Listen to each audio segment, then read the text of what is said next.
Hello guys, welcome to Solutions with Nimabelli YouTube channel. In this video, we are going to know what are the main tips to face our POP exam. Here, basically there are 5 steps to face. Guys, we know that POP is very tough if you consider ಬಯಟ್ ಮಾಡಿದ್ರೆ ಸಖತ್ tough ಇರುತ್ತೆ, ಅರ್ಥ ಮಾಡ್ಕೊಂಡು ಹೋದರೆ ಇದು ಈಸಿನೇ ಇರುತ್ತೆ. But ಆದ್ರೂ ನೀವೆಲ್ಲ ಬಯಾಲಜಿ ಬ್ಯಾಕ್ಗ್ರೌಂಡಿಂದ ಬಂದಿರ್ತೀರ, ಸ್ವಲ್ಪ ಜನ ಲ್ಯಾಂಗ್ವೇಜಸ್ಗಿಂದ ಬಂದಿದ್ರು ಅವ್ರಿಗೆ ಈ ಲ್ಯಾಂಗ್ವೇಜ್ ಮರ್ತೋಗಿರುತ್ತೆ, ಯಾಕಂದರೆ ನಮ್ಗೆ ಇದ್ದಿದ್ದು 6 ಮಂತ್ ಬ್ರೇಕ್. ಓಕೆ, ಹಾಗಾದರೆ ಹೇಗೆ ಇದನ್ನು ಪಾಸ್ ಮಾಡೋದು? What are the main tips? This are the 5 main tips to solve or to overcome our POP exam. First ನಾವು ಏನು ಮಾಡಬೇಕು ಅಂದರೆ question number we should write properly. First question ನಂಬರ್ನ ಕರೆಕ್ಟಾಗಿ ಬರೀಬೇಕು. ಆ್ಯಂಡ್ ದೆನ್ ಫಸ್ಟ್ ನಮ್ಗೆ ಯಾವ್ಯಾವ ಮಾಡ್ಯೂಲ್ ಆನ್ಸರ್ಸ್ ಗೊತ್ತು, ಕಂಪ್ಲೀಟಾಗಿ ಯಾವ ಮಾಡ್ಯೂಲ್ ಆನ್ಸರ್ ಗೊತ್ತು ಅದನ್ನು ಫಸ್ಟ್ ಬರೆಯೋಕ್ಕೆ ಟ್ರೈ ಮಾಡೋದು. ಗೊತ್ತು POPಯಲ್ಲೇ ಆಲ್ಮೋಸ್ಟ್ ಆಲ್ ಫಸ್ಟ್ ಮತ್ತು ಸೆಕೆಂಡ್ ಮಾಡ್ಯೂಲೇ ಎಲ್ಲ ಓದಿರ್ತಾರೆ as compare to third, fourth, five, because there is a program. Each module they has the program in third, fourth and fifth modules. But first and second module usually they didn't, in the first module they didn't has the program.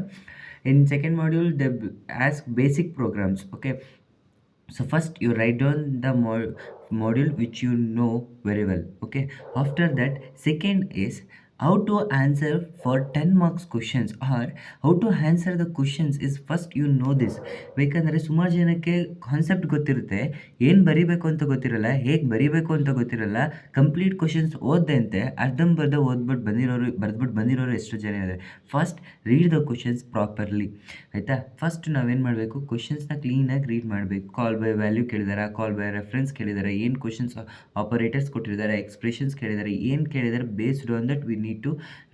ಈಗ ನಮಗೇನೋ 10 marks questions ಏನೇ ಕೇಳಿ, ಹಿಂಗೆ ಕೇಳಿ 10 marks questions ಅಂದರೆ ಹೆಸರು ಮಾತ್ರ ಇದು 10 ಮಾರ್ಕ್ಸ್. ಬಟ್ ನಾವು ವೇ ಆಫ್ ರೆಪ್ರೆಸೆಂಟೇಷನ್ಸ್ ಹೆಂಗಿರಬೇಕು ಅಂದರೆ ಫಸ್ಟ್ ಈಗ ಎಕ್ಸಾಂಪಲ್ ಪಾಯಿಂಟರ್ಸ್ ತೊಗೊಂಡ್ರು ಅಥವಾ call by reference, call by value ಏನಾದ್ರು ಒಂದು ತೊಗೊಂಡ್ರು. ಈಗ ನಾವು ಫಸ್ಟ್ ಏನು ಮಾಡಬೇಕು, we should write the definition. After writing the definitions ಅದಕ್ಕೆ ರಿಲೇಟೆಡ್ ಆಗಿ ಸಿಂಟೆಕ್ಸ್ ಇರುತ್ತೆ ಎಲ್ಲದಕ್ಕೂ. Almost all every statements having the syntax, ಎಲ್ಲದಕ್ಕೂ ಸಿಂಟೆಕ್ಸ್ ಇರುತ್ತೆ. ಆ ಸಿಂಟೆಕ್ಸ್ನ ಬರೆಯೋಕ್ಕೆ ಟ್ರೈ ಮಾಡಿ. ಆಫ್ಟರ್ ದಟ್ ಒಂದು ಎಕ್ಸಾಂಪಲ್, ಸ್ಮಾಲ್ ಎಕ್ಸಾಂಪಲ್ ಪ್ರೋಗ್ರಾಮ್ಸ್ನ ಬರೀರಿ. After the example programs you try to write output for that program in order to attract them. Invigilator try to write the program, and after writing these things your 5 steps are over. No, first definitions and then syntax, one example and explain that example. Okay, that's enough for this 10 marks questions. But whatever the content you are writing in that exam, that should be clear ಆಗಿರಬೇಕು. ನಾವೇನು ಬರಿತೀವೋ ಎಕ್ಸಾಮಲ್ಲಿ ಅದು basically clear ಆಗಿರಬೇಕು.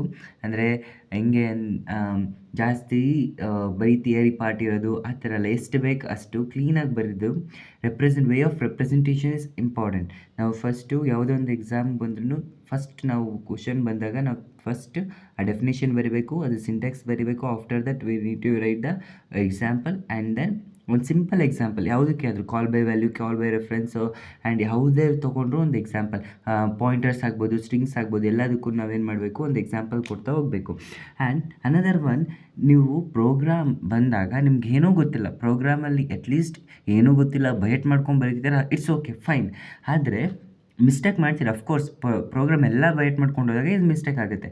ಆದ್ರೂ ಏನೇನಲ್ಲಿ ನಾವು concentrate ಮಾಡಬೇಕು ಅಂದರೆ hash include standard input output data, ಯಾವ ಬ್ರ್ಯಾಕೆಟ್ ಯೂಸ್ ಮಾಡಿದ್ದೀವಿ, ಮೇಯ್ನ್ ಫಂಕ್ಷನ್ ಬರೆದಿದ್ದೀವ ಇಲ್ವಾ ಕರೆಕ್ಟಾಗಿ ಯೂಸ್ ಮಾಡಬೇಕು, ಆ್ಯಂಡ್ ಕರ್ಲಿ ಬ್ರೇಸ್ ಯೂಸ್ ಮಾಡಿದ್ದೀವ. And then after the each statements we know the printf all input output statements are ended with this semicolon, terminated with semicolon. ಅದನ್ನು ಗ್ಯಾಪ್ನ ಇಟ್ಕೊಳ್ಳಿ. Print F ಒಳಗಡೆ ಬಂದಮೇಲೆ ನಾವೇನು ಮಾಡಬೇಕು, ಕೋಟ್ಸ್, ಡಬಲ್ ಕೋಟ್ಸ್ನ ಬರೀಬೇಕು. ಈ ಸಿಂಪಲ್ ಸಿಂಟೆಕ್ಸ್ ಏನೇನು ಇರುತ್ತಲ್ಲ ಆ ಸಿಂಟೆಕ್ಸ್ನ ಕರೆಕ್ಟಾಗಿ ಫಾಲೋ ಮಾಡ್ಕೊಬಂದರೆ ನೀವು ಒಳಗಡೆ ಏನೇನು ಬರ್ತಾರೆ ಜಾಸ್ತಿ ಅವ್ರು ಏನು ಮಾಡ್ತಾರೆ ಅಂದರೆ ಕಂಟೆಂಟ್ ಬಟ್ ರೇರಾಗಿ ನೋಡ್ಕೊಬರ್ತಾರೆ. ಬಟ್ ನೀವು ಸಿಂಟೆಕ್ಸ್ ಏನೇನು ಬರ್ತೀರಲ್ಲ ಆ ಸಿಂಟೆಕ್ಸ್ ಏನಾಗಿರುತ್ತೆ ಇಂಪಾರ್ಟೆಂಟ್ ಆಗಿದೆ. ಆ ಸಿಂಟೆಕ್ಸ್ನ ನೀವು ಏನು ಮಾಡಿ ಆಲ್ಮೋಸ್ಟ್ ಆಲ್ ಕರೆಕ್ಟಾಗಿ ಬರೀರಿ. ಆಲ್ಮೋಸ್ಟ್ ಯು ಶುಡ್ ಕರೆಕ್ಟಾಗಿ ಬರೀಲೇಬೇಕು. ಅದು ಹಂಗೆ ಬರೆದಾಗ ನೀವು get more marks. Okay, don't make any scratches in the program.